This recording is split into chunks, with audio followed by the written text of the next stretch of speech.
A África cobre cerca de 1/5 da superfície terrestre total da Terra, tornando-se o segundo maior continente. Curiosamente, a África não é apenas rica em diversos recursos naturais como corpos de água e animais selvagens, mas também em cultura e economia. Dos 54 países do continente, apenas um punhado conseguiu evitar a estagnação econômica. Desse punhado, um número ainda menor de países desfrutou do desenvolvimento econômico real. Isso não quer dizer que o crescimento econômico esteja totalmente ausente no continente. Botsuana, uma nação litoral que fica ao norte da África do Sul, de alguma forma alcançou um crescimento econômico sem comparação nos últimos 50 anos. O crescimento oferece um vislumbre de esperança para o continente, contando a história de uma nação que alcançou patamares econômicos sem precedentes em apenas algumas décadas. Então, aqui está a pergunta: como Botsuana fez isso? E por que outros países africanos não estão fazendo o mesmo?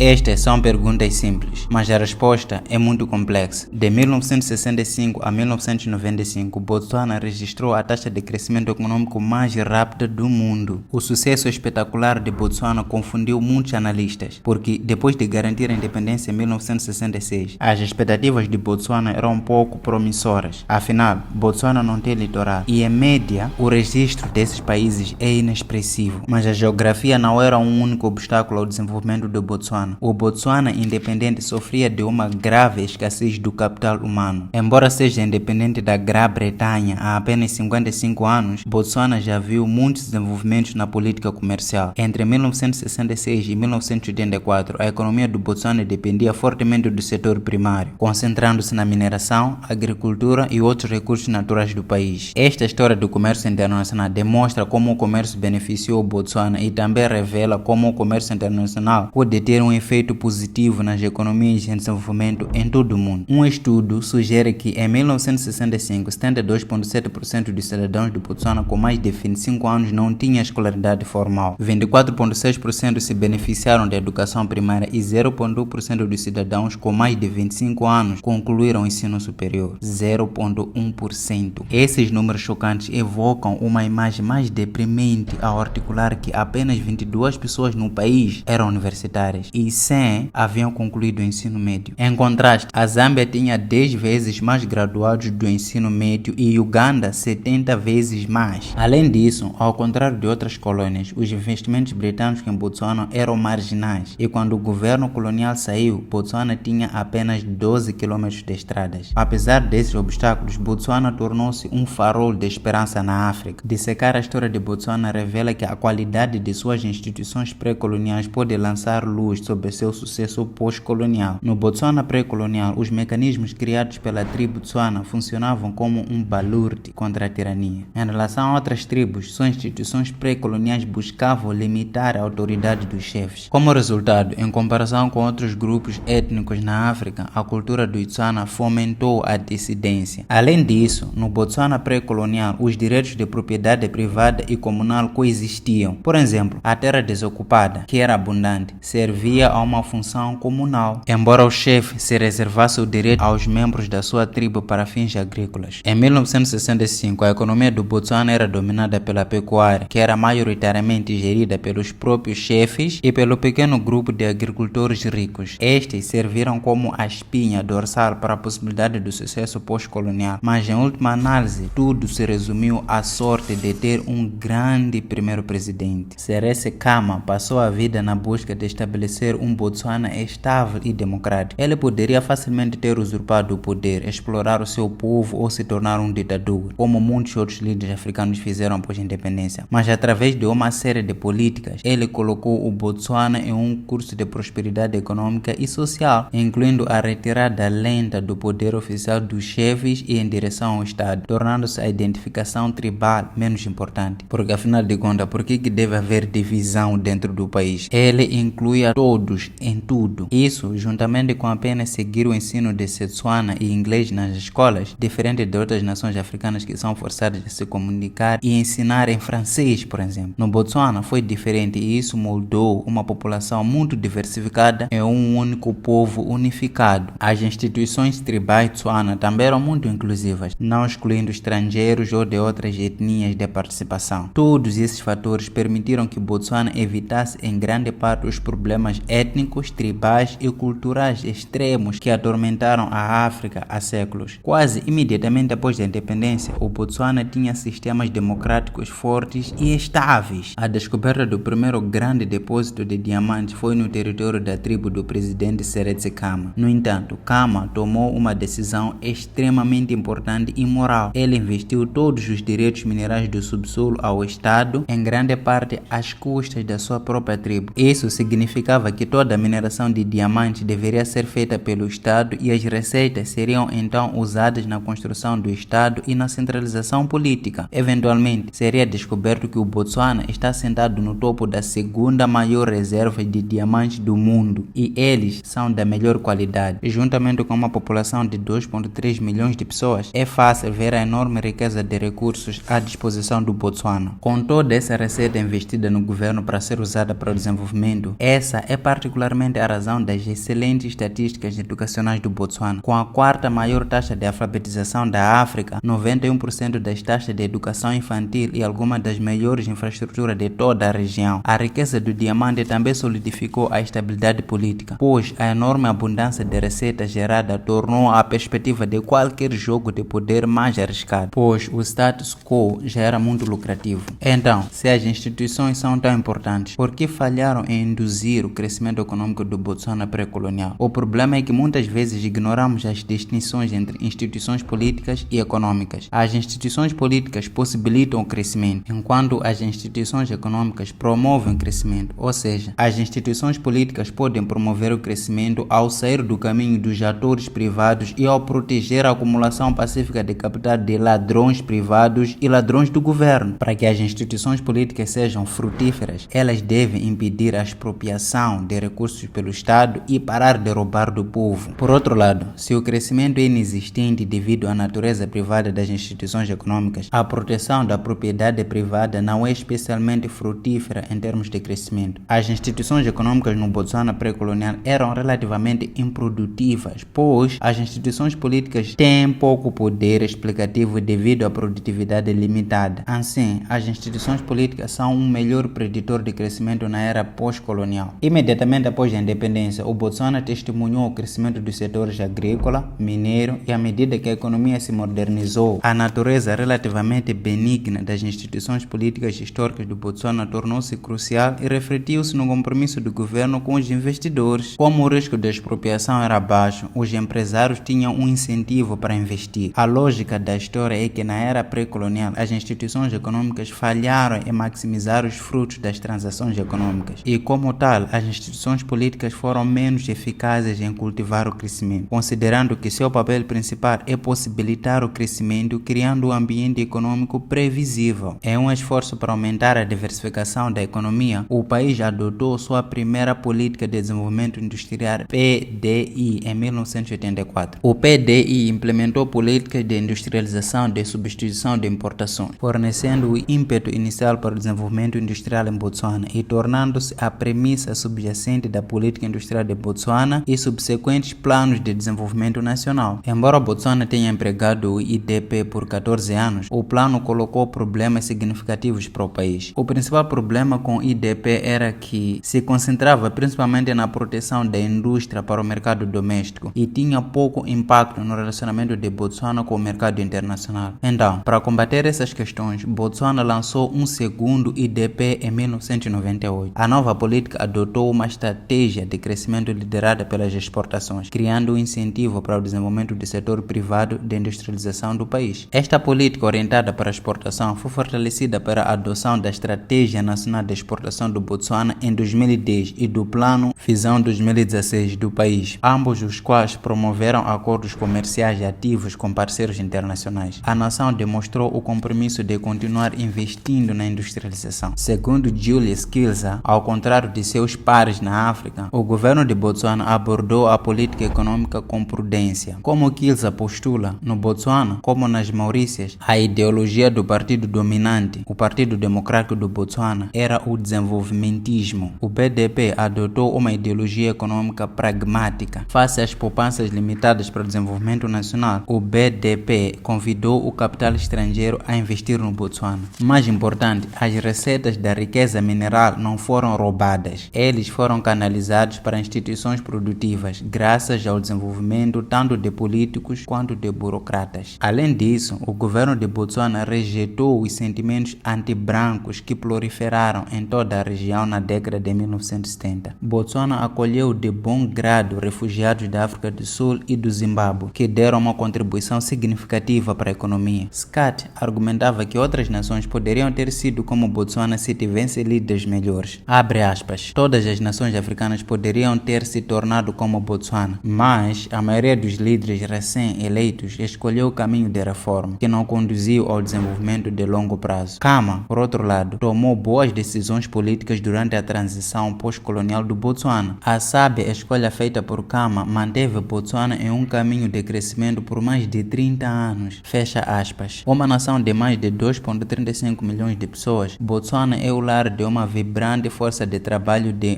1,086 milhão de trabalhadores. Embora o país seja rico em recursos naturais e tenha assumido um amplo compromisso de expandir a industrialização, as taxas de emprego sofreram. Em 2018, a taxa de desemprego no Botsuana situou-se em 17,353%. 2 anos depois, no final de 2020 e em plena pandemia da Covid-19, a taxa de desemprego subiu para 18,721%, então 17,3% para 18,7%. Apesar do crescimento bem-sucedido de Botsuana, as taxas de desemprego do país ficam atrás de outros países africanos. Em 2020, Zimbábue, Zâmbia e Angola tiveram taxa de desemprego de 5,75%, 12,17% e 7,7% respectivamente. Os únicos países da África Austral que se saíram pior que Botsuana em termos de taxa de desemprego em 2020 foram a África do Sul, 28,74% e a Namíbia, 20,35%. O crescimento histórico e sucesso do Botsuana pode ser atribuído a vários fatores subjacentes. Primeiro, uma forte liderança governamental, muito importante. Segundo, baixos índices de corrupção, também muito importante. Terceiro, vastos recursos naturais e sólidos direitos da propriedade. Um fator que fica ainda mais evidente, porém, é o compromisso do país com o comércio internacional, também muito importante. É um choque para o mundo todo. Botsuana foi capaz de utilizar sua receita de recursos para o bem do seu povo, mantendo-se no melhor e no governo menos corrupto de toda a África. E por isso, é correto descrever o crescimento do Botsuana como um milagre. A lição do sucesso de Botsuana é que os países não são escravos do passado. Com o quadro institucional e as políticas certas como Botsuana, eles podem superar a história do colonialismo e a maldição da geografia. Se você aprendeu algo novo hoje, não esqueça de curtir este vídeo e se inscrever no canal. Meu nome é Armando Antônio